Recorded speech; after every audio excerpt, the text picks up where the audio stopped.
নিধি এক ঝটকায় নিজেকে ছাড়িয়ে নেয়। এখানে এতগুলো মানুষের সামনে উনি যে এরকমটা করে বসবে সেটা নিধির কল্পনাতেও ছিল না। ও তো ভেবেছিল যে এহসানকে সবার সামনে ছোট করতে, কিন্তু হিতের বিপরীতই হয়ে গেল। লোকটা যে হাড়ে পশ্চাৎ সেটা বেমালুম ভুলে গিয়েছিল সে। ততক্ষণে নিধি সেখান থেকে চলে যায়। আমি থাকবো না এখানে, বাপের বাড়ি চলে যাবো আমি যত সব। বাহ, কি সুন্দর ক্লাসিক হাউসওয়াইফের মতো আচরণ করছো। ভালোই লাগছে বৌরানী। হিমিকে নিয়ে নিজের রুমে আছে নিধি। লাস্ট কবে যে মায়ের সাথে কথা হয়েছে তা মনে নেই নিধির। সেদিনের পর থেকে ফোনটাও রীতিমতো উধাও করে দিয়েছে এই লোক। হিমির হাতে থাকা ফোন নিয়ে দোটানায় পড়েছে সে। মাকে কল করলে কেলেঙ্কারি হয়ে যাবে। ধমকাধমকির মধ্যে সে মোটেও যেতেই চায় না, তাই সরাসরি ইমতিয়াজকে কল করেই বসল সে। কারণ আর যাই হোক, ভাইয়া তাকে দু চোখে হারায়। কোনো ভুল করলে ভাইয়া প্রোটেকশন দেয়। রিং হওয়ার পরে ওপাশ থেকে কোনো রেসপন্স পায় না নিধি। দ্বিতীয়বারের মতন কল দিতেই যাবে তখনই কল ব্যাক করে ইমতিয়াজ। ওপাশ থেকে ভাইয়ের গলা শব্দ শুনে নিধি অস্থির হয়ে যায়। হ্যাঁ হ্যালো ভাইয়া। ভাইয়া কোথায় তুই? আমায় নিয়ে যা প্লিজ। তোরা সবাই আমার উপর রেগে গেছিস তাই না? কিন্তু বিশ্বাস কর, আমি যা করেছি সব চাপে পড়ে করেছি আমি। বলে অঝরে কান্না করতেই থাকে। ওপাশ থেকে বোনের কথা শুনে ইমতিয়াজ নিজে অস্থির হয়ে যায়। অনেকদিন পরে আদরের বোনের গলা শুনতে পাচ্ছে সে। রিল্যাক্স, এত কান্নাকাটির কিছু হয়নি তো। আমি কি কোনো দিন একবারও তোকে অবিশ্বাস করেছি গাধি? উত্তরে অপর পাশ থেকে কান্নাজড়িত নাক টানা শব্দ শুনতে পায় ইমতিয়াজ। বোনকে ইজি করার জন্য আবারও বলে উঠছে। গাধি, কান্না করিস না। তুই কি চাইছিস সেটা বল। নিধি নীরব। ইমতিয়াজ এবার একটু তাড়া দিয়ে বলে উঠছে। জলদি বল গাধি, আমি ডিউটিতে আছি, আমার হাতে সময় নেই। ভাই আমাকে এখান থেকে নিয়ে যাও প্লিজ। আমি থাকবো না, একটুও থাকবো না, আমার দম বন্ধ হয়ে আসছে। বলে আবারও কান্নায় শুরু করে দেয়। ওকে, আমি কাল যেয়ে নিয়ে আসবো। কিভাবে নিয়ে যাবা ভাইয়া? কেন, তোর শ্বশুর বাড়িতে যেয়ে সবার সামনে থেকে তোকে নিয়ে যাব আমি। পারবে না ভাই, এরা অনেক ভয়ঙ্কর, অহংকারী। ইমতিয়াজ হাসতে হাসতেই বলে। সে দেখা যাবে, এখন রাখছি। তুই ঠিকমতো খাওয়া দাওয়া করে নিবি, বুঝলি? বলে ওপাশ থেকে কল রেখে দেয় ইমতিয়াজ। নিধি ওড়না দিয়ে নাকের পানি মুছে নেয়। হিমি বলতে থাকে। কি বললো ভাইয়া? কাল কি আসবে আমায় নিতে? বাহ, তাহলে তো ভালো হবে দোস্ত। নিধি কিছুটা অভিমান নিয়ে বেজে বসতে বসতে বলে। ভালো না ছাই, ওই জমিদার আমাকে জীবনেও যেতে দিবে না। এত ফ্যাস ফ্যাস করে কাঁদিস না তো নিধি, কাল ভাইয়া আসলেই তো বোঝা যাবে। সেদিন যেভাবে আমার মাকে অপমান করেছে তারপরেও তুই বলছিস উনি আমায় যেতে দিবেন? তুই সর তো, আমার মেজাজ খারাপ হয়ে যাচ্ছে, বিরক্ত লাগছে আমার। তোমার আসলে মেজাজ খারাপ লাগছে মূলত খিদের কারণে। খেয়ে নাও। কথাগুলো বলতে বলতে এরশান রুমে ঢুকলো, হাতে খাবারের ট্রে। এরশানকে দেখে হিমি চমকে যায়। ধীরে সুস্থে সেখান থেকে কেচে পড়ে। কারণ এই লোক ঘর ভর্তি মানুষের সামনে যা করেছে, এরপর থেকে এর উপরে কোনো বিশ্বাস নেই। খাবার সুন্দর করে মাখিয়ে এক লোকমা নিজের মুখের সামনে ধরে বলে। নাও, হা করো। না, আপনার কথা আমার শুনতে ইচ্ছে করছে না, আমার খেতেও ইচ্ছে করছে না। তাহলে কি আরো একবার ঘাট ধাক্কা খাবে? আপনি চুপ করুন তো। ওকে, চুপ করলাম। আমার বউ যা বলবে তাই শুনবো। এরশান ছোট বাচ্চাদের মতো ন্যাকামি করে কথাটা বলল। কথা শেষে নীতির কাঁধে নাক চেনে আবার বলে। তুমি তো জানোই বউ, আমি মানুষটা খুব বেশি একটা সুবিধার না। রেগে গেলে কি না কি করি। নিধি এবার ঝোঁক গিলে নেয়। কথা না বলে এশানের হাতে থাকা লোকমাটি মুখে তুলে নেয়। That's my girl. বলে নিধির ঠোঁটের উপরে হালকা করে চুমুই খেয়ে নেয়। নিধি হাত দিয়ে মুছতে চাইলে এশান হাত ধরে ফেলে। চোখ গরম করে বলে। Don't dare, don't. ফলে নিধিরও চোখ ভয়ে বড় বড় হয়ে আসে। পরিস্থিতি স্বাভাবিক করার জন্য বলে হচ্ছে। আপনি খেয়েছেন? তার কোনো কথার উত্তর না দিয়ে আবারও একটা লোকমা নিধির মুখে পুরে ধরতে ধরতে বলে। হা করো। আগে আমার উত্তর দিন। না, খাইনি। কেন? আমার কি আর নষ্ট জমিদার আছে যে জোর করে হলে খাওয়াবে? তাতে কি, এতদিন না খেয়েছিলেন? তুমি বড্ড বেশি কথা বলে বৌরানী। তারপরেও তো জোর করে বিয়ে তো করলেন। ওটা কি আমার দোষ? তুমি তো ষড়যন্ত্র করে ট্রাপে ফেলে বিয়ে করাতে বাধ্য করালে। কি? চোখ গরম করে তাকালো নিধি। আপনার কত বড় সাহস! আপনি আমার উপরে এই ধরনের অপবাদ দিচ্ছেন? খাবো না আমি এগুলো, সরেন এখান থেকে। এসান তাড়াহুড়ো করে বলে। না রে বউ, মজা বলছো না কেন? আমি তো মজা করে বলছি। পানি খাবো, এত মেজাজ ভালো না। বলে গ্লাসটি সামনে তুলে ধরে। নিধি রাগ দেখিয়ে বলে, লাগবে না আদি খেতা, তেলবাজ কোথাকার। শোনো বউ, আগে পানি খাও, নাহলে আমি আবার ঘাড় ধাক্কা দেবো, যেটা তোমার মোটেও ভালো লাগবে না। নিধি কোনো কথা না বলে পানি খেতে শুরু করে, কারণ জমিদারের উপর কোনো ভরসা অবশিষ্ট নেই। আপনি খাবেন না? আমাকে হাতে তুলে খাওয়ানোর কেউ নেই। এত ন্যাকামো করবেন না। কি বলতে চাইছেন সেটা বলুন।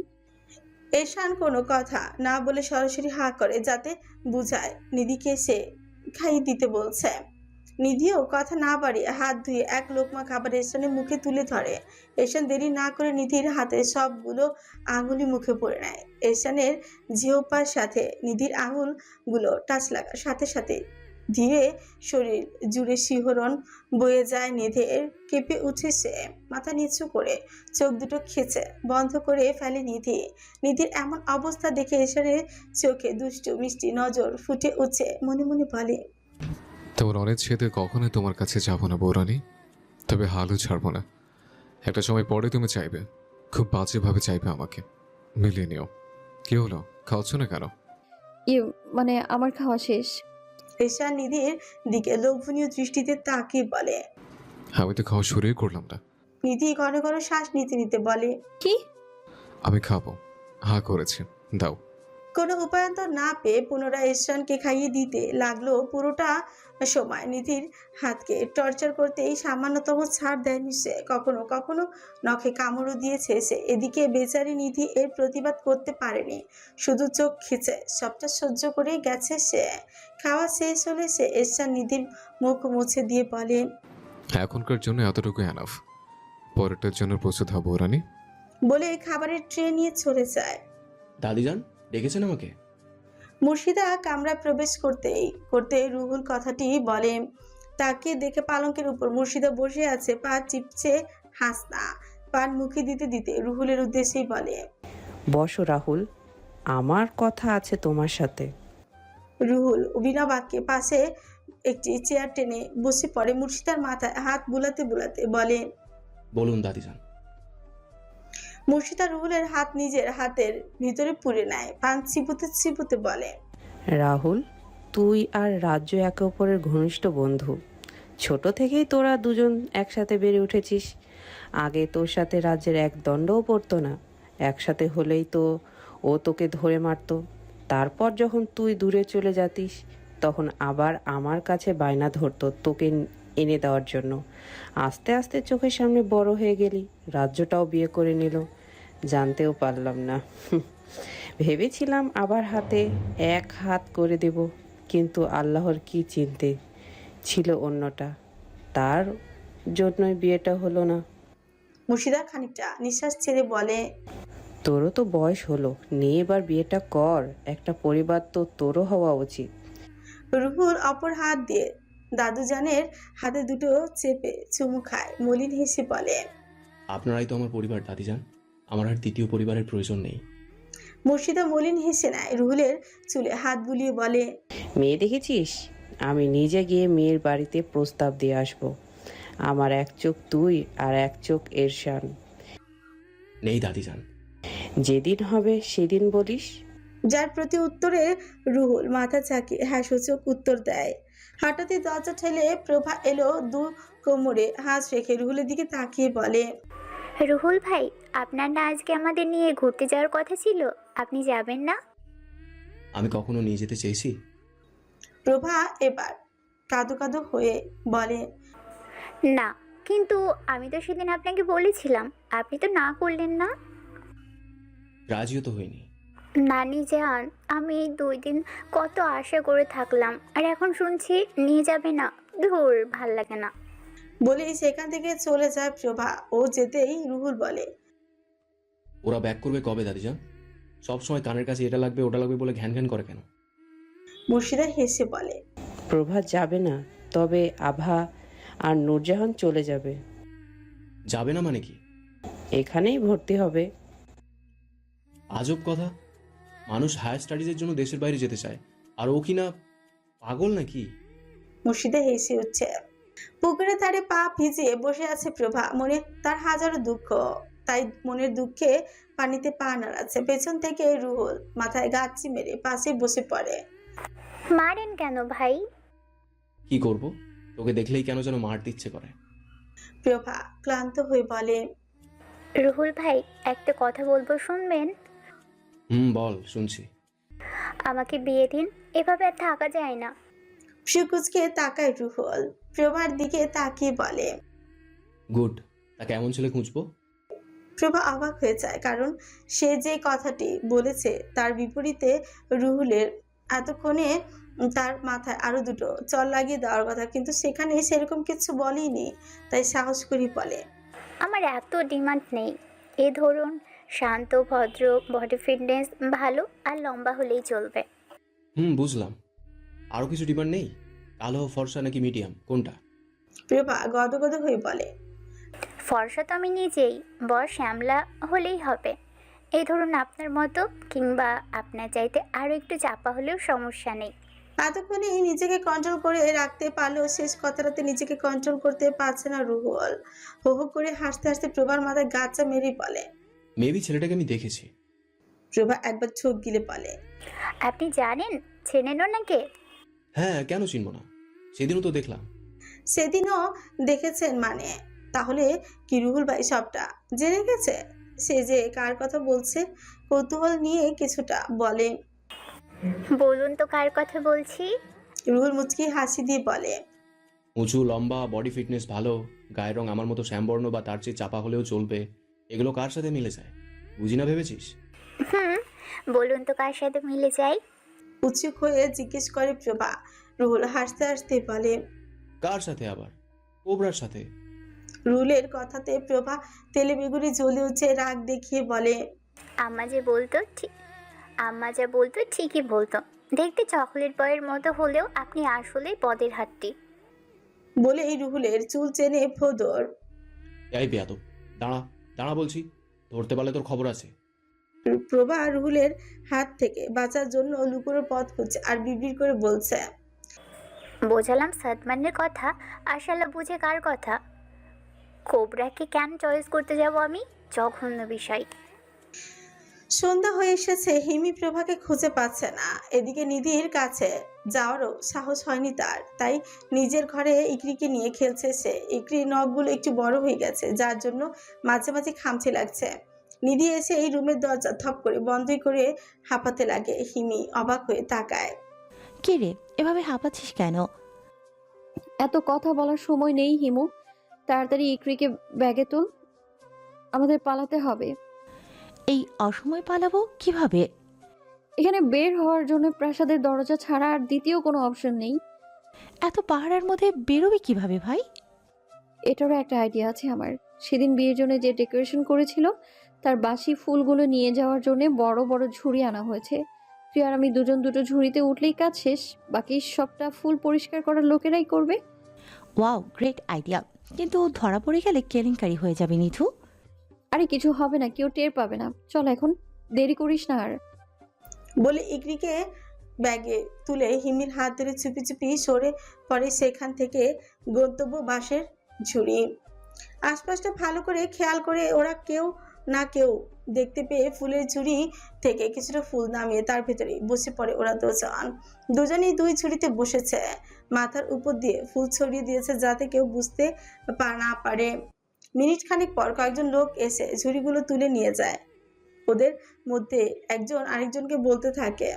আরেকজন বলে, হিরে, ঝুড়ির ওজন মনে হয় বেড়ে গেছে, এত বার লাগে কেন? হরে, চল চল, তাড়াতাড়ি চল, বাইরে গেলে বাঁচি।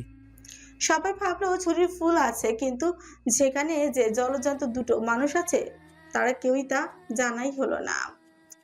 দুইজনে দুইটা ঝুড়িতে চুপচাপ বসে আছে, এতটা সাবধানে আছে যেন সামান্য নিঃশ্বাসও প্রয়োজনে বেশি নিচ্ছে না।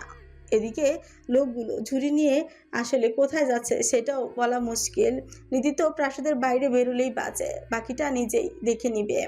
এদিকে হিমির কাছে থাকা ইকরি একটু পর পর নড়াচড়া করছে, কিন্তু মুখ দিয়ে কোনো শব্দ বের করছে না। মনে হয় সেও বুঝতে পারছে এই মুহূর্তে শব্দ করা খুবই বিপজ্জনক। হঠাৎই ফুল বহনকারী লোকগুলো একজন আরেকজনকে বলে উঠছে, কিরে চুড়ির ওজন মনে হয় বেড়ে গেছে, এতবার লাগে কেন? হরে চল চল তাড়াতাড়ি চল, বাইরে গেলে বাঁচি। কিরে ফুলগুলো কই নিয়ে যাবি? সাথে সাথেই আর একজন উত্তর দিয়ে বলে, ফুলগুলো এখন অনেক তাজা আছে, শহরে নিয়ে গেলে ভালো দাম পাওয়া যাবে। কি বলছিস এসব? কেউ জানলে কি হবে? কে জানবে ভাই, আর কি জানবে? এগুলো তো ওরা ফেলে দিচ্ছে, আমরা না হয় বিক্রি করে দুটো পয়সা ইনকাম করলাম। তাও ঠিক। লোকগুলোর কথা শুনে নিধির হুঁশিয়ার দেখে কে, এ তো মেঘ না চাইতেই জল। সে চেয়েছিল শুধুমাত্র প্রাসাদের বাইরে যেতে, এখন কিভাবে সোজা শহরে? ওয়াও ক্যা বাত! লোকগুলোকে ফুলছুরিগুলো দুটি ছোট পিকআপে তুলে গাড়িতে গিয়ে বসে। গাড়ি চলতে শুরু করলে নিধি ঝুড়ি থেকে বেরিয়ে আসে, মাথা চুলের সাথে অসংখ্য ফুল। সেগুলো ছাড়াতে ছাড়াতে হিমিকে ডাকে, কিন্তু ঝুড়িগুলোর থেকে সারা শব্দ পাওয়া যায় না। হিমি সারা না পেয়ে ভয়ে ফুলগুলো ঝুড়ি থেকে নামিয়ে হিমিকে খুঁজতে লাগলো। নিধি, হঠাৎই পেছন থেকে হিমির গলার আওয়াজ পাওয়া যায়। চমকে উঠে নিধি পেছনে তাকে দেখে অন্য পিকআপে ভ্যানে হিমি আর ইকরে। ওদের দুজনকে দেখে একটু স্বস্তি নিঃশ্বাস ফেলে নিধি, বুঝতে পারে দুজন দুই গাড়িতে। নিধি, আমি এখানে ফেসে গেছি, আমাকে তোর কাছে নিয়ে যা। ধুর ছাগল, এই মাঝ রাস্তায় কিভাবে আসবি? গাড়ি একটু কাছাকাছি, আমি তোর ওখানে চলে যাব। না, দুর্ঘটনা ঘটার চান্স আছে। কথাগুলো বলতে বলতে হঠাৎই করে দুটো গাড়ি প্রায় একসাথেই হয়ে যায়। হিমি কিছু বুঝে ওঠার আগেই হিমির কোল থেকে ইকরি লাফ দিয়ে নিধির গায়ে ঝাঁপিয়ে পড়ে। ইকরিকে কোলে নিয়ে নিধি আধুরি গলায় বলে, ওলে আমার বাবুটা, মাকে মিস করছো বুঝি? শোনো বাচ্চাটা আমার, উম্মা। হিমির দিকে তাকিয়ে বলে। চুপচাপ বসে থাক, গাড়ি থামলেই আমরা নেমে যাব। হিমিও তাতে সায় দেয়। চারিদিকে রাতের নিস্তব্ধতা, কিছু নাম না জানা পোকার চিকন সুরের গান ছাড়া আর কোনো কিছু শোনা যাচ্ছে না। ঝাঁঝা হিমেল হাওয়া, আশেপাশের পরিবেশটা আরো সুখময় হয়ে উঠেছে। হঠাৎই চোখ মেলে ধরে নিধি। কখন ঘুমিয়ে গিয়েছিল তার খেয়াল নেই। মাথার উপরে আকাশ ছাড়া আর কিছু চোখে পড়ছে না। মাঝে মাঝে বিদ্যুৎ চমকাচ্ছে, হয়তো ঝড় হবে। হিমির কথা মনে হতেই থাপ করে উঠে বসে সে। এখনো নিধি গাড়ির ভেতরে, কিন্তু আশেপাশে কাউকে দেখতে পাচ্ছে না, একটিটাও নেই। একটু এদিক ওদিক তাকিয়ে জায়গাটা দেখতে আটকে ওঠে নিধি। ভয় চোখ গিলে সে বাঘের কাছা থেকে পালিয়েছে, আবারও কোন জাহান্নামে এলো। আস্তে আস্তে নামে শক্ত মার্বেলের মেঝেতে পা ফেলতে ফেলতে সামনে থাকা বাড়িটির ভেতর ঢুকে যায়। মনে তো চাইছে এক ছুট্টি দিয়ে পালিয়ে যায়, কিন্তু ইকরি আর হিমিকে না নিয়ে কিভাবে যাবে সে? আস্তে আস্তে ডাইনিং রুমে প্রবেশ করে, কাপা গলায় বলে, তুমি আছিস তুই? সারা পায় না কারো, শুধুমাত্র নিজের বলা কথাগুলো প্রতিধ্বনি হয়ে ফিরে আসে। অন্ধকারে কেমন ভয় ভয় লাগছে তার। হাঁটতে হাঁটতে উপরের রুমে চলে যায়, হাত পা কাঁপছে। সোজা চলে যায় রেনুর রুমে। আতঙ্ক আর তার ঘরের দরজা ধাক্কা দিতেই হবে। এতক্ষণের ভয় এখন রাগে পরিণত হয়। তাকে দেখে রেনু আর হিমি বসে মুভি দেখছে, পাশে একটিটাও রেনুর ওড়না নিয়ে খেলছে। নিধিকে দেখে হিমি স্বাভাবিক হয়ে বলে, এত রাগ দেখিয়ে লাভ নেই। তখন ঘুম ভেঙে দেখি আমরা এখানে। তোকে অনেকক্ষণ ডাকাডাকি করার পরেও তুই উঠিসনি। পরে রেনু অপুর সাথে পরিচয় হয়। আপু আর আমি দুজন ধরাধরি করে তোকে আনতে চেয়েছিলাম, কিন্তু তুই অনেক ভারী, তাই ওখানেই রেখে এসেছি। এদিকে রেনু অনেকদিন পর নিধিকে দেখতে পেয়ে খুশিতে আত্মহারা, গদগদ হয়ে বলে, বৌরানী আপনি আসবেন বললেন না তো, আর ভাইজানও তো কিছু জানালো না, ভাইজান কই? হিমির উপরে মেজাজ প্রচুর চটে রয়েছে নিধির। এই মেয়েকে খুঁজে না পেয়ে কি পরিমাণে ভয় পেয়েছিল। স্বার্থপর কোথাকার। ভাবিজান, ভাইজান কোথায়? জাহান্নামে। নিধি নিজের রাগ সংবরণ করতে না পেরে দাঁতে দাঁত কিরমিরিয়ে বলে। কথাটা বলে সে রুম থেকে বেরিয়ে যায়। হিমি আর রেনু একে অপরের দিকে মুখ চাওয়াচাই করে ফিক করে হেসে ফেলে। এইশানে রুমের দিকে চলে যায়। আজ রাতটা এখানে কাটিয়ে দিয়ে কাল ভোরে চলে যাবে তারা। আর যাই হোক, এশান এখন এখানে আসবে না। বাইরে আকাশে যা অবস্থা, আজ নিশ্চিত ঝড় হবে। রুমে এসে লাইট জ্বালিয়ে দেয়। আশেপাশে তাকাতে এশানের করা পুরোনো দিনের পাগলামির কথা মনে পড়ে যায়। হাত পা কাঁপছে। প্রথমবার যখন এরশানের সাথে এই বাড়িতে প্রথম এসেছিল তখনকার স্মৃতি মনে পড়ে যায়, যা মোটেও সুখের না। আস্তে আস্তে বারান্দায় আসে, বাইরে ঝড়ো হাওয়া, মাঝে মাঝে বিকট শব্দ আর আলোর ঝলকানি। আকাশ ফেটে চৌচির হয়ে যাচ্ছে তীব্র এক বজ্রপাতের শব্দে। আশেপাশে পরিবেশও সেকেন্ডের জন্য জ্বলে ওঠে, সাথে সাথে বিকট শব্দ করে কারেন্ট চলে যায়, হয়তো ট্রান্সমিটার ব্লাস্ট হয়েছে। সাথে সাথে চিৎকার করে ওঠে নিধি। কি এক ভয়াবহ পরিবেশ! বারান্দায় আর দাঁড়ায় না, অন্ধকারে হাতিয়ে হাতিয়ে রুমে চলে আসে। যদি সে বজ্রপাতকে এতটাও ভয় পায় না, কিন্তু আজকে কেন যেন খুব ভয় লাগছে। পরিবেশটা খুব ভুতুড়ে। এই চুপচাপ বিছানায় গিয়ে গুটি মেরে শুয়ে আছে। মনে মনে ভয় লাগছে, কাল সকালে যত দ্রুত সম্ভব এখান থেকে চলে যাবে সে। এহসান যদি একবার বুঝতে পারে যে সে এখানে, তাহলে আর উপায় নেই, মেরেই ফেলবে তাকে। হঠাৎই জামার ভেতর পিঠের মধ্যে ছোট্ট কিছু নড়াচড়ার উপস্থিতি টের পায়, পিঠ বাঁকিয়ে নেয়। হ্যাঁ, হে আল্লাহ, এটা আবার কি? বলতে বলতে পিছে আঙুল দিয়ে পোকাটিকে ধরতে গেলে ব্যর্থ হয়, বিড়বিড়িয়ে বলে, কি মুসিবত! এটা আবার কই থেকে আসলো? তখন ওই ফুলের মধ্যে হয়তো এটা ছিল। পোকাটিকে বের করতে না পেরে বিরক্ত হয় নিধি। টান দিয়ে কামিজটা খুলে ঝাড়তে শুরু করে। বাইরে ঘন ঘন বিদ্যুৎ চমকানোর আলোয় এখনো জানালার কাছ দিয়ে ঘরের ভেতরে আসছে। জামা ছেড়ে আবারও পড়তে শুরু করে। হঠাৎই গম্ভীর পৌরশালী কঞ্চিকে বলে উঠছে, জামা পরতে হবে কেন? এমনিতে অনেক সেক্সি লাগছে। আকস্মিক এমন কণ্ঠের শুনে ভয়ে অবাকে শীর্ষে চলে যায় নিধে।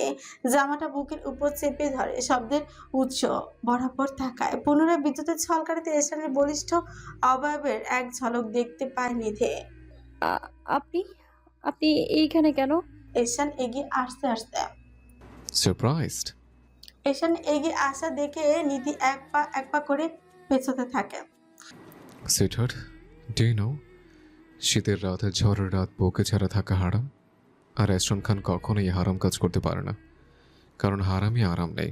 বলতে বলতে নিধির দিকে আরো এগোতে থাকে। এদিকে নিধি জামাটা আঁকড়ে ধরে পেছোতে পেছোতে বেডের কাছে চলে আসে। এহসান বেডের পাশে ব্যাটারি যুক্ত টেবিল ল্যাম্পটি চালিয়ে দেয়। সাথে সাথে রুমটি আবছা আলো ভরে হচ্ছে। নিধির দিকে তাকিয়ে দেখে কপালে দিয়ে বিন্দু বিন্দু ঘামের উপস্থিতি। এই মুহূর্তে নিধির সামনে থাকা এহসানের আচরণ আন্দাজ করতে পারছে না, তবে সে নিশ্চিত আজকে কেউ তাকে এই পাগলের হাত থেকে বাঁচাতেই পারবে না। তার দেওয়া শাস্তি নিধির জন্য যে কতটা ভয়াবহ সেটা নিধির মোটেও অচেনা নয়। রাগে এশারের চোখের কোণা লাল হয়ে আসছে, সেই সাথে কান দুটো লাল হয়ে গেছে। মনে হচ্ছে কেউ তাতে লাল রঙের আবির দিয়েছে, যা এশানকে আরো ভয়াবহ করে তুলেছে। এশান এমন রূপ দেখে নিধির কাঁপুনি আরো বেড়ে যায়। হঠাৎই নিধির গলা চেপে কর্কশ কঞ্চে বলে, এতটা বাড়াবাড়ি করার আগে কি বুক একবারও কাঁপেনি তোর? বেরিয়ে আসার সময় কি একবারও ভাবিস নে যে আমি ধরতে পারলে কি হবে? এত বড় কলেজ আমার বউয়ের। গ্রেট বলেই তাচ্ছিল্যের হাসি দেয়। নিধি সারা শরীর মিশে আছে, ভয়ে কান্না করতে করতে বলে, আপনাকে আমি বড্ড ভয় পাই জমিদার সাহেব। এশান হুঙ্কার দিয়ে হ, রিয়েলি? তুই আমাকে ভয় পাস? বলেই ল্যাম্প টেবিলে থাকা কাচের গ্লাসটি আছাড় মেরে ভেঙে ফেলে। ভয় না? তুই যদি ভয়ই পেতিস তাহলে প্রাসাদ থেকে বেরোনোর আগে অন্তত 100 বার চিন্তা করতিস। রাগে দ্বিগুণ ফুঁসে উঠে এশান। মিথ্যক! তুই জানতি না আমি বিশ্বাসঘাতকতা করা পছন্দ করি না? তুই না জানলে নসীন থেকে জানে। তোর মাকে কি বলিস আমার সাথে চালবাজি করলে তার পরিণাম কি হয়? এশান কিছুটা থেমে আবারও বলে, কিন্তু তোকে আমি কি করে শাস্তি দেব? তোর কিছু হলেই শান্তি পাই না আমি। আবার শাস্তি না দিলে তুই কুত্তার বাচ্চার মতো হয়ে যাস। তোর কি করবো বল বল, হাই বল না। এশান চিৎকার দিয়ে কথাগুলো বলতে বলতে কাছে থেকে পিছিয়ে যায়। বড় ফ্লাওয়ার ভাসটি তুলে ফ্লোরে আছাড় মারে, সঙ্গে সঙ্গে সেটি টুকরো টুকরো হয়ে যায়। নিধি কাঁপতে কাঁপতে বলে, এরকম করবেন না জমিদার সাহেব, আমি সত্যি সত্যি ভয় পাচ্ছি, আমি আর এমন করব না। যার প্রতি উত্তরে এশান বলে, Keep quiet. I don't want to hear anything. বলতে বলতে আলমিরা থেকে একটি হকস্টিক বের করে আনে। একের পর এক সবকিছু ভাঙতে থাকে। যেই মেয়েকে এতটা সে গুরুত্ব দেয়, সেই কিনা তাকে ধোঁকা দেয়। কেন? সবকিছুর বিরুদ্ধে গিয়ে তোকে আমি বিয়ে করেছিলাম বুঝটা, কিন্তু তুই সেটার কোনো গুরুত্ব বুঝলি না। কথাগুলো বলতে বলতে ড্রেসিং এর আয়নায় ভেঙে ফেলে। ফলে নিধি কানে হাত দিয়ে চিৎকার দিয়ে উঠছে। Stop please. আমি আমি সরি, সত্যি সরি। আপনাকে বলে বোঝাতে পারবো না ওখানে আমার কেমন লাগতো। আপনি এইগুলো প্লিজ অফ করুন। কানে হাত রাখায় বুকের উপর থেকে জামাটি পড়ে যায়, ফলে শুধু ইনারটি শরীরের সাথে থেকে যায়। নিধির কথা শুনে পেছনে ঘুরে এদিকে তাকাতেই চোখ ফিরিয়ে নেয় সে। এদিক ওইদিক তাকিয়ে দেখে পায়ের কাছে কাচের অনেক ভাঙার টুকরো ছড়িয়ে আছে। সেখান থেকে এক টুকরো কাচ তুলে এনে সোজা নিধির গলায় ধরে বলে, এখন কি এগুলো করে আমাকে সিরিয়াস করার চেষ্টায় আছিস? কি কি ভেবেছিস এটা করলে আমি শান্ত হব? No, never. এতক্ষণে নিধি নিজের পরিস্থিতি খেয়াল করলো, নিচের দিকে তাকিয়ে লজ্জায় মাথা নিচু করে ফেলে। এদিকে লজ্জা, আরেকদিকে এরশানের ভয়, দুটো মিলে নিজেকে নিজেই বকতে লাগলো কেন যেন সে পালাতে গিয়েছিল। এদিকে গরম নিঃশ্বাস নিজের কানে বাজে। তাকিয়ে দেখে এরশান আসলেই স্বাভাবিক অবস্থায় নেই। রাগের দরুন এক চোখ থেকে কিছুটা পানিও পড়ছে। একটা পুরুষ কতটা রেগে গেলে এমনটা হয় ভাবতে থাকে নিধি। ভাবনার মাঝে এরশান রেগে বলে, এই কাচের টুকরোটা তোর গলায় ঢুকিয়ে দিতে ইচ্ছে হচ্ছে বউ। কেন যেন শান্তি পাচ্ছে না। এটা করলে কি শান্তি পাবো? একটু টেস্ট করে দেখি। বলে কাচের টুকরোটি গলার সাথে আরো চেপে ধরে। নিধির মনে হচ্ছে সত্যি সত্যি এটা গলায় ঢুকিয়ে দিবে। এ লোক আসলেই পাগল, না হলে এমনটা কে করে? এখন এইখান থেকে বাঁচার উপায় কি? সে তো নিজের মধ্যেই নেই, তাহলে উপায়? এরশান নিধির দিকে তখন রক্তচক্ষু নিয়ে তাকিয়ে আছে। হঠাৎই নিধি এরশানের মাথা আরেকটু ঝুঁকে নিজের কাছে আনে। এরশান কিছু বুঝে ওঠার আগে ঠোঁটে ঠোঁট মিলিয়ে দেয়। নিধির এমন আকর্ষিত কর্মকাণ্ডে এরশান নিজেও বিশাল একটা শখ খেয়েছে। হাত থেকে কাছে টুকুটি পড়ে যায়। এই প্রথম তার বউরানী তাকে নিজে থেকে জোর করে কিস করেছে, সেই সাথে রেসপন্সও করছে। এরশান দেরি না করে নিধির ঘাট ধরে থেকে নিজের থেকে আলাদা না করে নিজের সাথে আরো চেপে ধরে বলে, nice try, I am impressed, let's start again. বলে নিধি নরম ঠোঁট নিজেকে চুপিয়ে নেয়। দীর্ঘ 5 মিনিট পর নিধি নিজেকে ছাড়ানোর চেষ্টা করে। কারণটা কিসটা ছিল শুধুমাত্র এই পাগলকে ঠিক করার জন্য। এটি ছাড়া আর অন্য কোনো উপায় ছিল না। কিন্তু এখন এরশানের বাড়াবাড়িতে বড্ড ভয় লাগছে নিধির। কিস করতে করতে এরশান নিজের শার্ট খুলে ফ্লোরে ছুঁড়ে ফেলে। নিধির ইনারটা ধরে টানতে টানতে বলে, I wanna fuck you, little doll. Are you ready? এরশানের কথা নিধি আকাশ থেকে পড়ে। মনে মনে বলে, হায় হায়, এ কি করলি তুই? বলো কেন কিস করতে গেলি? এবার সামলা। রেসপন্স কর বেব। এর জবাবে নিধি মাথা ঘুরিয়ে না করলো। এরশান নিজের বেল্ট খুলে নিধির 2 হাত বেঁধে দিয়ে কানের কাছে হাস্কি ভয়েসে বলে, না কোনো লাভ নেই little doll. Today I will punish you by fucking you. এরশানে এমন গভীর কণ্ঠ আর শরীরে নিষিদ্ধ সব জায়গায় অবাধ্য হাত চালানোতে নিধিরও আর নিজেকে কন্ট্রোল করতে পারছে না। নিধির গভীর নিঃশ্বাসে বুক ওঠানামা করছে, ছোঁচগুলো গাঢ় লাল হয়ে ফুলে গেছে, যা এরশানকে আরো শেষ করে দিচ্ছে। এরশান আস্তে আস্তে নিধিকে বালিশে শুইয়ে দেয়। নিধির হাঁটুর কাছে এসে ফিসফিসিয়ে বলে, Spread your knees. বলে নিধির হাঁটু ছড়িয়ে তাকাতেই চোখ কপালে উঠে তার কাঁদো কাঁদো হয়ে বলে, What is this, babe? এরশানের এমন চিৎকার শুনে নিধিও চমকে যায়। এরশানের দিকে জিজ্ঞাসা চোখে তাকায়। এরশান ছোট বাচ্চাদের মতো কাঁদো কাঁদো হয়ে বলে, বউ তুমি এত বড় ধোকা দিলা? কি করেছি আমি? প্রশ্নটা করেই নিচের দিকে তাকায়। তাকিয়ে যা দেখে তাতে লজ্জায় মাথা কাটা যাচ্ছে তার। সে ভুলে গিয়েছিল আজ তার মেনস্ট্রুয়াল ডেজ। কখন হলো এটা? আর উনি এইভাবে ছি ছি। লজ্জায় নিধি চাদর দিয়ে নিজের মুখ ঢেকে নেয়। বিছানার চাদর দিয়ে নিজের মুখ ঢেকে রেখেছে নিধি। লজ্জায় কান কাটা যাচ্ছে। একটু আগেই এরশান কই যেন চলে গেল। যাওয়ার আগে কিছু বলেও যায়নি। অবশ্য কিছু সেরকমটা নিধি আশাও করেনি। ভালোই হলো নিধির। ওনার সামনে থাকার মতো অস্বস্তি আর কিছুতেই হতেই পারে না। যাওয়ার আগে হাতগুলো খুলে দিয়ে গিয়েছে এরশান। কিছুক্ষণ আগে ঘটে যাওয়া কাহিনী মনে পড়ে যাচ্ছে তার। ওনার এমনটা করা স্বাভাবিক, কিন্তু এই উন্মাদ পুরুষের সাথে আজকে সে নিজেও জড়িয়ে পড়তে যাচ্ছিল। প্রথমে সাড়া দিতে না চাইলেও পরে কি অদ্ভুত টান অনুভব করছিল নিধি।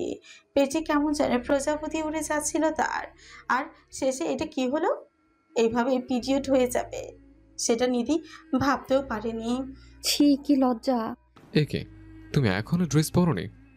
আজকের হবে না, ইভেন আগামী 2-3 দিনও ওসব করা পসিবল না। তাই জলদি ড্রেসটা পরে নাও। দরজা থেকে এশানের গলার আওয়াজ পেয়ে সেদিকে তাকালো নিধি। এশানের হাতে একটা শপিং ব্যাগ, শরীরে কিছুটা ভেজা। আপনি ভিজে গিয়েছেন কেন? এশানের মাথার চুলগুলো ঝাড়তে ঝাড়তে নিধির সামনে এসে দাঁড়ায়। বাইরে ঝড় হলে ভিজবো না? বাইরে গিয়েছিলেন কেন? হাতের ব্যাগটা নিধির দিকে এগিয়ে দিতেই বলে, এগুলোর জন্য। কি এগুলো? খুলে দেখো। ব্যাগ খুলতেই দেখে সেখানে ন্যাপকিন, একটা হট ব্যাগ আর অনেকগুলো চকলেট আর চিপস। এগুলো দেখে নিধির চোখ ছানাবড়া হয়ে যায়। এশানের কাছে থেকে এটা আশা করেনি সে। এমন হা করে কি দেখছো? এগুলো কাজে লাগাও। আর হ্যাঁ, বেশিক্ষণ এইভাবে চাদর জড়িয়ে থেকো না। থেমে গিয়েছে, তবে ভুলে যায়নি। নিধি ভীত চোখে তাকায়। ওভাবে তাকিয়ে না লিটল ডল, আমি কিন্তু ভুলে যাব তোমার পিরিয়ড হয়েছে। আমার দিকে না তাকিয়ে নিজের কাজ করো। Hurry up. বলে এশান সেখান থেকে উঠে ওয়াশরুমে যায় ফ্রেশ হতে। এদিকে নিধি আর বসে না থেকে সেই সুযোগে নিজেকে পরিপাটি করে নেয়। রাত প্রায় 3টা। প্রচণ্ড পেট ব্যথা করছে নিধির। কি অসহনীয় যন্ত্রণা! ব্যথার পরিমাণ আস্তে আস্তে আরও বেড়ে যাচ্ছে। পিরিয়ডের প্রথম 2 দিন এরকম ব্যথা হয় নিধির। এশানকেও বেঁচে পেল না। অসহনীয় ব্যথায় শরীর মুচড়ে উঠছে, বাঁকা হয়ে বালিশ খামচে ধরে রাখে। এদিকে নিধির অস্পষ্ট আওয়াজে এশান সেদিকে তাকায়। রাতের বেলায় ঘুম জিনিসটা নাই হয়ে গেছে সেই কবে। তাই অফিসের যাবতীয় কাজগুলো রাতেই করে সে। এতক্ষণ সে সোফাতেই বসে অফিসের কাজগুলোই করছিল আর কিছুক্ষণ পর পর নিধির দিকে তাকাচ্ছিল। নিধির আর্তনাদ শুনে ছুটে যায় সে দিকে। ফ্লোরে হাঁটু গুজে নিধির মাথায় আলতো করে হাত বুলিয়ে দিয়ে বলে, খুব কষ্ট হচ্ছে বৌরানী? নিধির তরফ থেকে কোনো জবাব আসে না।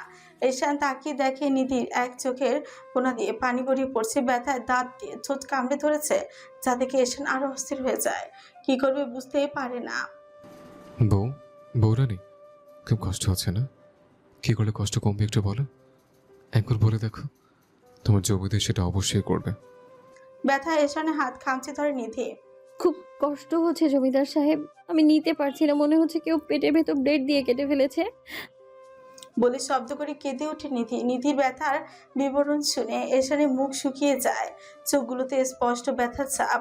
একটু আগে সে গুগলে সার্চ করে পিরিয়ডের সকল হেলথ কেয়ার সম্পর্কে জেনেছে। হট ব্যাগে গরম পানি তুলে পেঁচে ধুলে অনেকটা ভালো লাগে, তাই কিচেনে গিয়ে গরম পানি করে আনতে যাবে সে। হাতটা ছাড়ো বৌরানী, আমি এখনই আসছি। না, আমি ছাড়বো না। আপনি কোথাও যাবেন না।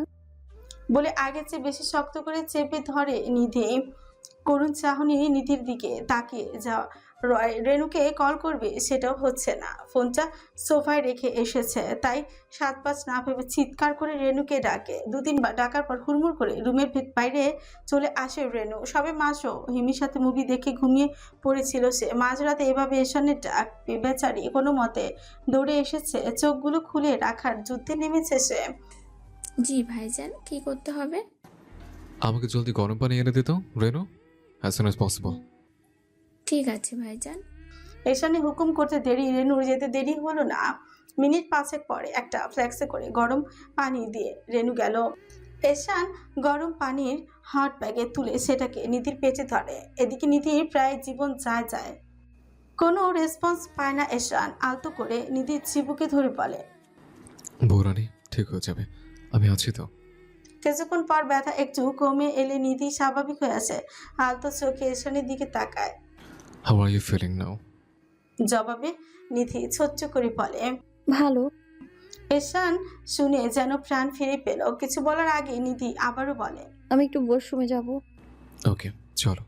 নিধি নামতে গেলে এশান কোনো কথা না বলে সরাসরি নিধিকে কোলে তুলে নেয়। ঘটনার আকস্মিকতায় নিধি চমকে উঠছে। আরে নামান। ডোন্ট টক বলে ওয়াশরুমের দিকে যায় এশানও। নিধিও আর কিছু বলে না, জানে এতে লাভ নেই। এর যা করার তা সে করেই ছাড়বে। ওয়াশরুমের দরজার সামনে এসে নিধিকে নামিয়ে দেয়। কোমল স্বরে বলে, ভিতরে তোমার ন্যাপকিন রাখা আছে, চেঞ্জ করে নিও। আমি এখানেই আছি, আর কিছু লাগলে আমাকে ডেকো। শেষের কথাটা এশান স্বাভাবিক করে বলেছিল, কিন্তু নিধির কেন যেন হজম হলো না। তার প্রতি উত্তরে মুখ বাঁকিয়ে বলে, যত সব আদি খেতা। বলে এশান মুখের সামনে ধারাম করে ওয়াশরুম দরজাটা লাগিয়ে দেয়। এশান ফিকুচকে what kind of behaviour is this? কিছুক্ষণ পর নিধি বাইরে আসতে এহসান আবারও কোলে তুলে নিল। বেডে না আমি ছোট বাচ্চা না, ছাড়ুন তো। তোমার কথা আমি কখন শুনেছি যে এখন শুনবো? আপনি আসলেই একটা যত্ত সব। আমি দিতে দিতে এহসান বলে, যত সব। Wow, nice nickname, I like it. What, মজা নিচ্ছেন? যার প্রতি উত্তরে হতাশ সুরে এহসান বলে হচ্ছে। মজা আর নিতে পারলাম কই, ছুতে গিয়ে দেখি রোহলের অভিশাপ সত্যি হয়েছে। এহসানের কথা আগা মাথা বুঝতে না পেরে নিধি বলে, কি? কিসের অভিশাপ? না, তুমি বুঝবে না বৌরানী, লিভ ইট। তোমার ব্যথা কমেছে? নিধি পেটের কাছে হাত ব্যাগ নিয়ে বলে, নেই বললেই চলে। তাহলে এখন একটু নিচে যাই। তো যান না, আপনাকে কে ধরে রেখেছে? একটু আগে তো তুমি ধরে রেখেছিলে। কি? ইয়েস, অ্যান্ড তুমি আমার হাত ছাড়ছিলে না, কোথাও যেতে দিতে চাওনি। আই ক্যান্ট বিলিভ ইট বৌরানী, তুমি আমাকে ছাড়তে চাচ্ছ না। এই কথা শুনে লজ্জায় পড়ে যায় নিধি, তাই সবটা না জানার ভান করে বলে, ধ্যাৎ, যত সব বানোয়াট কথা। যান তো, কোথায় যাবেন যান, ঘুমোবো আমি।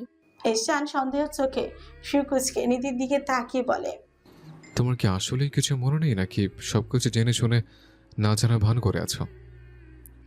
আপনি যাবেন কি না? আমি এত কথা বলতে পারবো না, ব্যথা শুরু হবে। যান তো। বলে উল্টো দিকে মুখ ঘুরিয়ে শুয়ে পড়ে নিধি।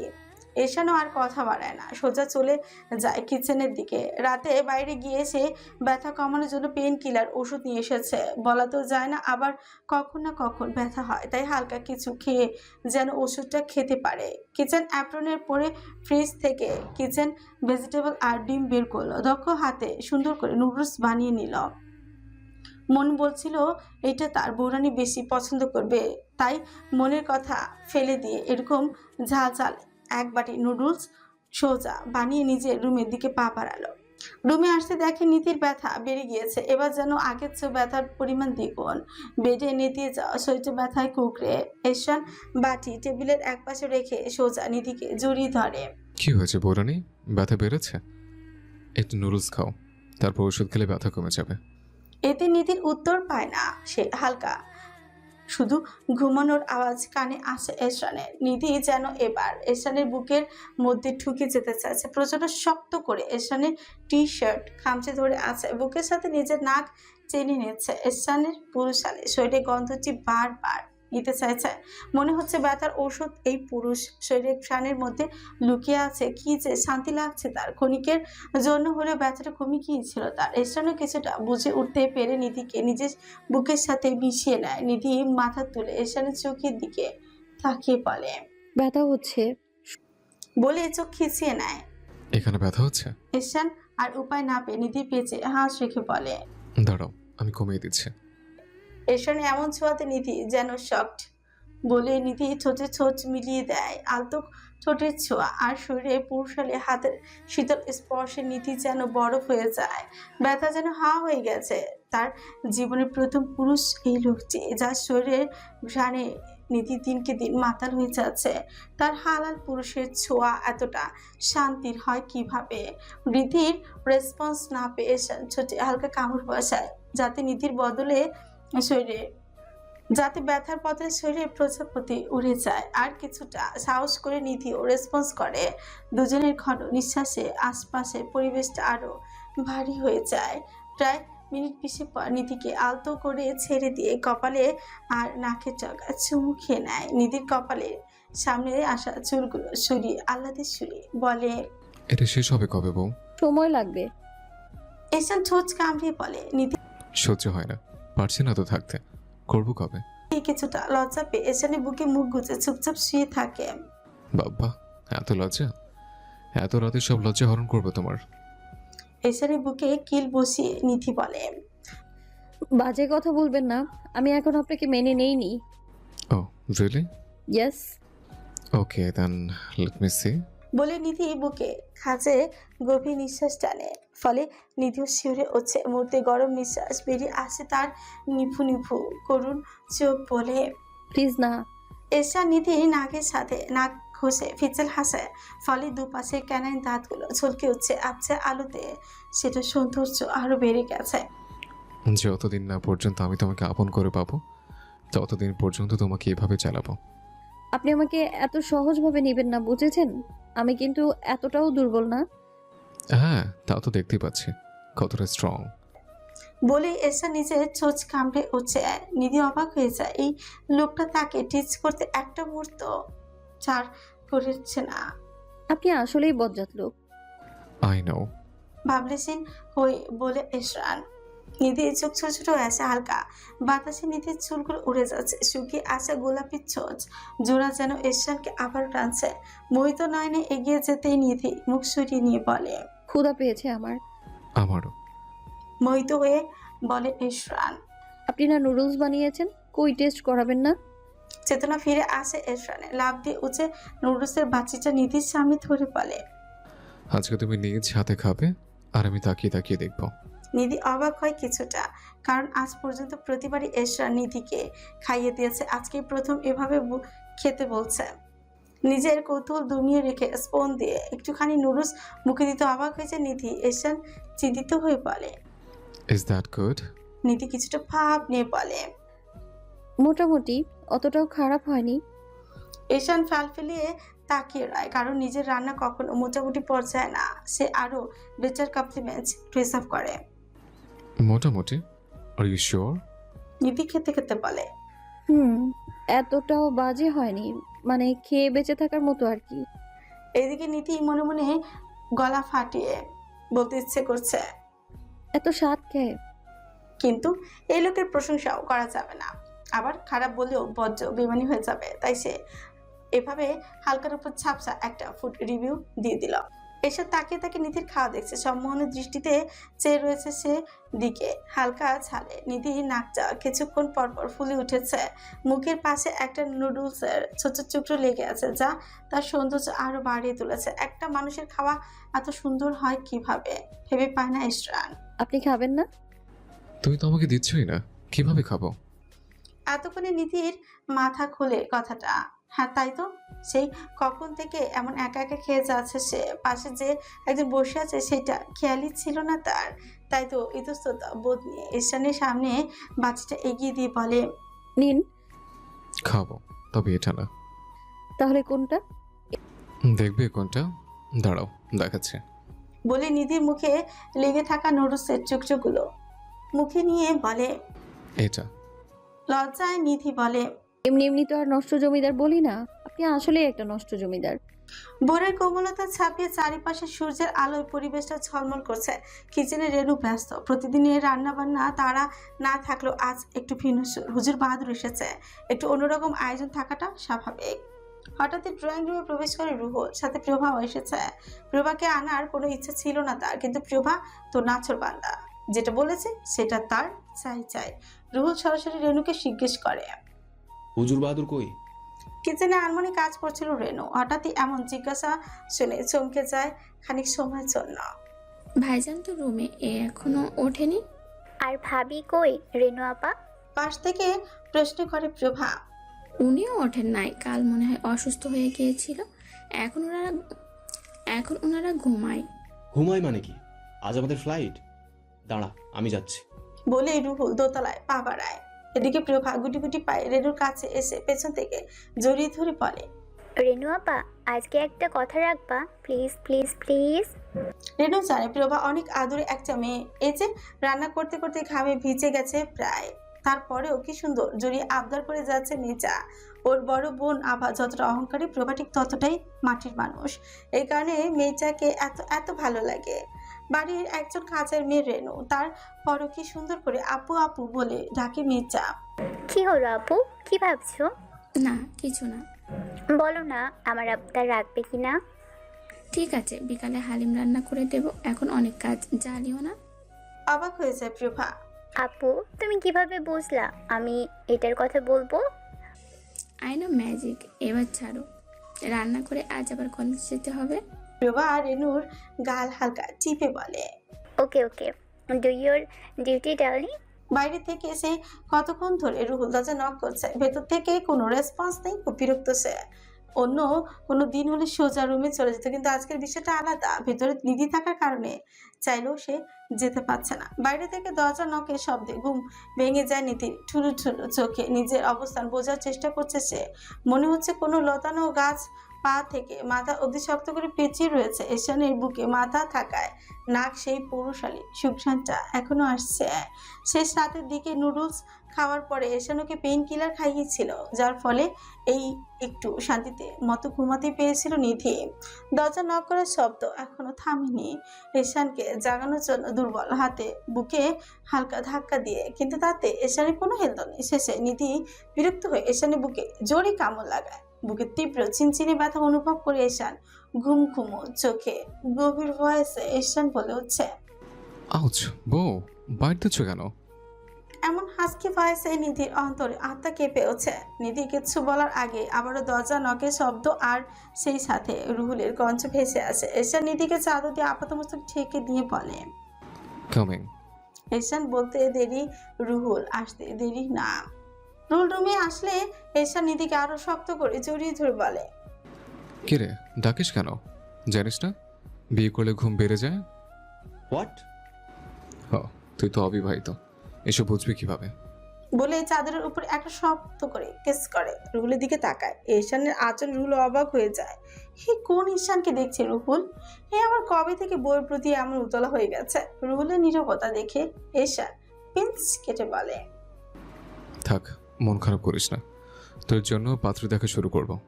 দেখা যাক কোনো হৃদয়বান নারী যদি দয়া মায়া করে তোকে বিয়ে করতে রাজি হয়। যে চেহারা তোর। ঈশান রীতিমতো রুহুলকে যে জ্বালাচ্ছে তা সে সহজেই বুঝতে পারছে, তাই সব ফর্মালিটিস বলে রুহুল ডিরেক্ট ঈশানকে বলে, শালা, আজকে আমার ফ্রান্সে ব্যাক করার কথা ছিল। ওখানকার ক্লায়েন্টদের সাথে আমাদের কাল মিটিং, আর তুই বসে বসে। রুহুলকে কথা শেষ করতে না দিয়ে ঈশান বলে উঠছে, বসে বসে না, শুয়ে শুয়ে বউকে আদর করছে। আহা কি যে শান্তি। এদিকে রুহুলের সামনে এরকমটা করায় নিধি চাদরের ভেতর লজ্জা লাল হয়ে যাচ্ছে। ঈশান রুহুলের দিকে তাকিয়ে দেখে বেচারার আগে কটমট করছে। ঈশান বালিশের উপর হাত দিয়ে ভর করে আছে রুহুলকে আরো একটু জ্বালাতে বলে You can go now. I'm getting ready. But I need time. Cause বউকে আদর করতে হবে, আবার ফরজ গোসলও করতে হবে, তাই। হচ্ছে। চাদরের ভেতরে থাকা নিধি চমকে উঠছে। কি ফরজ গোসল কিসের জন্য? আরে ভাই কিছুই তো হয়নি। চাদরের ভেতরে নিধি নড়াচড়া বেড়ে যাচ্ছে, তাই রুহুলকে ঈশান বলে, যা, আবার আমার মুড হচ্ছে। Out out. রুহুল দ্রুত সেখান থেকে বেরিয়ে যায়। বাইরে এসে আগে ফুসফুস করছে, ওকে তাকে ইনসাল্ট করলো। আর এই কোন ঈশান? একে তো চিনতেই পারছে না রুহুল। হাঁটতে হাঁটতে ছাদে চলে যায় রুহুল। হঠাৎ পায়ের নিচে নরম কিছুর অস্তিত্ব অনুভব করে তাকিয়ে দেখে ধবধবে সাদা একটা বিড়াল। এটাকে কিছুটা চেনা চেনা লাগছে রুহুলের।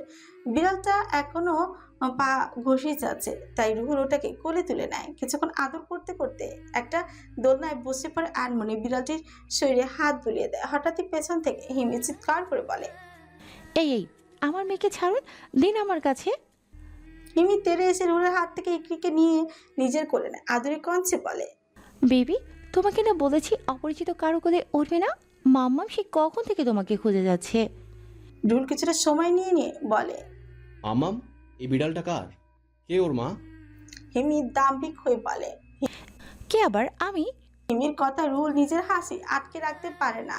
হাসতে হাসতে দাঁড়িয়ে যায়, কপালে 2 আঙ্গুল ঘষে বলে উঠছে, সিরিয়াসলি? তুমি বিড়াল জন্ম দিয়েছো? নিজেকে বিড়ালের মা বলে পরিচয় দিচ্ছ? হোয়াট আ জোক ইয়ার। বলে আবারও হাসতে থাকে। রুহুলের হাসিতে হিমু কিছুটা বিব্রত আর রেগে যায়। চোখগুলো সুচালো করে রুহুলের দিকে আঙুল উঁচিয়ে বলে, ও হ্যালো, ফাজলামো করবেন না, ও আমারই মেয়ে, বুঝলেন? ওকে বুঝলাম। তা আপনার মেয়ের বাবা কই? আমিও তাকে দেখতে চাই। দেখি কোন সেই মহাপুরুষ যে কিনা এত মেহনত করে শেষ পর্যন্ত বিড়াল জন্ম দিয়েছে। এবার হিমি প্রচুর রেগে যায়। অসভ্য লোক একটা। বলেই মাথা ঝাঁকে সেখান থেকে চলে আসতেই নেয়, কিন্তু চুলগুলো ছাড়া অবস্থায় থাকার কারণে রুহুলের শার্টের বোতামের সাথে আটকে যায়। টান লাগে হিমির চুলে। চোখ খিচে পেছনের দিকে তাকিয়ে দেখে কিছু চুল রুহুলের বোতামের সাথে আষ্টে পৃষ্ঠে জড়িয়ে আছে। তাই আরো জোরে মাথা টান দিতে চুলে আরো ব্যথা লেগে যায়। চুলে টান ঠিক কতটা ব্যথাদায়ক তা একমাত্র মেয়েরাই বুঝে। ব্যথায় হিমির মুখ থেকে বেরিয়ে আসে, উফ। রিল্যাক্স, আমি ছাড়িয়ে দিচ্ছি। রুহুল বোতাম থেকে চুলগুলো আলতো করে ছাড়িয়ে দেয়। মুহূর্তটা হঠাৎ করে থমকে যায়। হিমির কেমন যেন লজ্জা লজ্জায় লাগছে। রুহুল আলতো করে ছাড়াচ্ছে, কিন্তু হিমির গলা শুকিয়ে আসছে, তাই চুলগুলো ছাড়া পেতে একটা হ্যাঁচকা টান দেয়। ফলে চুলগুলো ছিঁড়ে বোতামের সাথে পেঁচিয়ে যায়। হিমি আর দেরি না করে সেখান থেকে দ্রুত চলে যায়। রুহুল চলে যাওয়ার পরে নিধি নড়াচড়ায় বেড়ে গেছে। এক ভুল করেছিল, এই প্রাসাদ থেকে পালিয়েছিল। এখানে এসে হাতে নাতে ধরা পড়ার পর একটু আধটু রোমান্স করতেই হয়েছে। মনে মানছে পরবর্তী সময়ে সে নিজেও কন্ট্রোল হারিয়েছিল, তাই বলে ফরজ গোসল করার মতো কিছু করেনি সে। এ লোক ছাড়ুন তো, আপনি রুহুল ভাইয়ের সামনে এগুলো কি বললেন? হ্যাঁ, এশান নিধিকে ছেড়ে দিয়ে বলে, কি বলেছি আমি? হ্যাঁ, কি বলেন নাই, মিথ্যুক একটা। আপনার আবার কিসের ফরজ গোসল? হ্যাঁ, আজকে ফরজ গোসল করারই ডেট ছিল, কিন্তু তোমার এটা হওয়ার জন্য হলো না, বুঝেছ? তাই বলে আপনি যা ইচ্ছে তাই বলে যাবেন? কি ভেবেছেনটা কি? আমাকে নিয়ে যা ইচ্ছে তাই বলবেন আপনি? হ্যাঁ, নিধি হঠাৎ অকারণে রেগে যায়, চিল্লাপাল্লা করতে থাকে, এক নাগারে কথা বলে যাচ্ছে। প্রথমে এশান কিছুটা এনজয় করলো নিধির কথা বলা স্পিডে দেখে কিছুটা থমকে যায়। কিছু একটা ভেবে নাক নিধিকে টান দিয়ে বুকের সাথে লাগিয়ে চুলে কিস করে বলে, রিল্যাক্স, এই সময় এত জোরে চিল্লাতে হয় না বউ, ডাক্তার নিষেধ আছে। এশানের কথা শুনে নিধি থেমে যায়। এশান এবার বলতে শুরু করে, জানি তোমার মুড সুইং করছে, তাহলে এভাবে চিল্লাবা? ব্যথা করবে তো লিটল ডল। নিধি এশানের দিকে তাকিয়ে রয়। একটা মানুষ কি এভাবে যত্ন নিতে পারে? কিভাবে পারেন উনি এইসব? নাকি এর পেছনে কোনো চাল আছে? কি হলো, আবার কোন দুনিয়াতে ডুবে গেলে? চলো, চেঞ্জ করার সময় হয়েছে। নিধিকে কোলে নিতে গেলে নিধি বাধা দিয়ে বসে। না, আমি যেতে পারবো। প্লিজ এতটা বাড়াবাড়ি করবেন না এইসব নিয়ে, খুব উইয়ার্ড লাগে আমার। হোয়াট? সিরিয়াসলি বৌরানি, এগুলোতে তোমার কাছে উইয়ার্ড লাগে? বেডে দুই হাঁটু গেড়ে বসে পড়ে এশান, নিধির গলা ধরে বলে, তুমি জানো বৌরানি, একটা মেয়ে কতটা ভাগ্যবতী হলে তার এটা হয়? আমি তোমার একান্তই ব্যক্তিগত পুরুষ, কোথায় আমার সাথে এগুলো নর্মালে নেবে তা না। তুমি কেন এইসব বলছো? নিজেকে গুছিয়ে নেয় নিধি, নিজেকে সংযত রেখে বলে, হয়েছে হয়েছে, বুঝেছি আমি, এবার তো সরুন। না, আমি তোমাকে কোলে করেই নিয়ে যাব। কথাটা বলতে দেরি, কিন্তু কোলে নিতে দেরি হলো না। নিধিও কিচ্ছু বলার ভাষা পেল না, চুপচাপ এশানের কথা মতোই চলতে থাকলো। ওয়াশরুমে নিধিকে রেখে সোফাতে গা এলিয়ে বসে, কারণ ঘুমটা এখনো ফুল হয়নি তার। আবারও কাল একটা ইম্পর্ট্যান্ট মিটিংও আছে। কিছু একটা ভেবে রুহুলকে কল করে এশান। হ্যাঁ রুহুল, লিসেন, তুই একে চলে যা, আমি কাল ভিডিও কনফারেন্সে অ্যাড হয়ে যাব। রুহুল কিছু বলতে যাবে, তার আগে এশান কল কেটে দেয়। হিমির বুকের থুকপুক এখনো কমেনি, বারবার সেই চুল আটকে যাওয়ার কথা মাথায় আসছে। শ্যামবর্ণের পুরুষ রুহুল, চোখে সবসময় একটা স্বচ্ছ গ্লাস লাগানো থাকে। খোঁচা খোঁচা দাড়ির কারণে সৌন্দর্য আরো বেড়ে যায় রুহুলের। বেলকুনি ঘেঁষে দাঁড়িয়ে এই ছবি ভাবছে হিমি, ভাবছে আর লজ্জা টমেটোর মতো গাল দুটো লাল হয়ে যাচ্ছে। কেন যেন সেই শ্যাম পুরুষের গভীর মুখটা চোখের সামনে ভেসে আসছে তার। ফোনের স্ক্রিনে তাকে গভীর মনোযোগ দিয়ে রুহুলের ফেসবুক আইডি ঘাটছে হিমি। অনেক কষ্টে আইডি পেয়েছে হিমি, কিন্তু আইডিতে একটা ফরমাল ছবি ছাড়া আর কিচ্ছু নেই। প্রোফাইলে একটা গম্ভীর মুখের ছবি দেওয়া, আর কভার পেজে এশানের সাথে ছবি দেওয়া। দুজনে পাহাড়ের উপর দাঁড়িয়ে যেন অনাবিল সৌন্দর্য উপভোগ করছে। আর সেই ছবির কমেন্ট বক্সে মেয়েদের উপচে পড়া কমেন্ট, কেউ কেউ তো ওদের দুজনকে উদ্দেশ্য করে লিখে হচ্ছে, জামাইয়ের ভাষণ দুজনেই জোস। অনেকে রুহুলকে নিজের বর হিসেবে পাওয়ার ইচ্ছে প্রকাশ করেছে। এত এত মেয়েদের কমেন্ট দেখে হিমির রাগে ঘা চলছে। মনে হচ্ছে মেয়েগুলোকে সামনে পেলে কি যে করতো। আইডিটি আরো নিচের দিকে আসতে আসতে হঠাৎই চোখ থমকে গেল। ঘুমন্ত অবস্থায় একটা ছবি দেখে হিমি থমকে গেছে। ঘুমন্ত অবস্থায় পুরোই আগুন লাগছে, বিশেষ করে ঠোঁট জোড়া হালকা পিঙ্কি, যে কি সুন্দর লাগছে। কিশোরী থেকে তো এমন পুরুষের স্বপ্নে দেখেছিল হিমি, আজ যেন স্বপ্ন পুরুষ তার চোখের সামনে কৌতূহলী হয়ে ছবিটা জুম করে সোচ্চা দেখতে থাকে আর মিষ্টি মিষ্টি হাসতে থাকে। হঠাৎই পেছন থেকে প্রভা এসে হিমির কানের কাছে শব্দ করে উঠছে। আকস্মিক শব্দে হিমি ভয় দিশেহারা হয়ে যায়, ফলে হাত থেকে ফোনটি নিচে তলায় পড়ে যায়। আরে মাই ফোন! ফোন পড়ে যাওয়ার প্রভাও অনেকটা ঘাবড়ে যায়, কারণ ওর উদ্দেশ্য ছিল আমাকে ভয় দেখানো। সেখান থেকে এভাবে যে ফোনটা পড়ে যাবে সেটা প্রভা কল্পনাও করতে পারেনি। ভয়ে প্রভা নিজেও চিৎকার দিয়ে উঠছে। এদিকে এরশান যাবে না, রুহুলকে একাই যেতে হবে। বাড়ি থেকে বের হতেই বাতার উপর থেকে প্রভা আর হিমির চিৎকার ভেসে আসে। পা আটকায় রুহুলের, কারণ পায়ের নিচে অর্ধজীবিত একটা জীর্ণশীর্ণ ভাঙা মোবাইল, যেটা দেখে রুহুল নিজের চশমাটা একটু একটু শক্ত করে কানের সাথে লাগিয়ে মাথা ঝুঁকে ফোনটা তুলে নেয়। ফোনের স্ক্রিনে দিকে তাকিয়ে রুহুল চোখ মুখ কুঁচকে নেয়। উপর থেকে এইসব দেখে হিমি ভয় আরেকবার চিৎকার দেয়, কারণ সে এতক্ষণ রুহুলের ছবিটা জুম করে দেখছিল।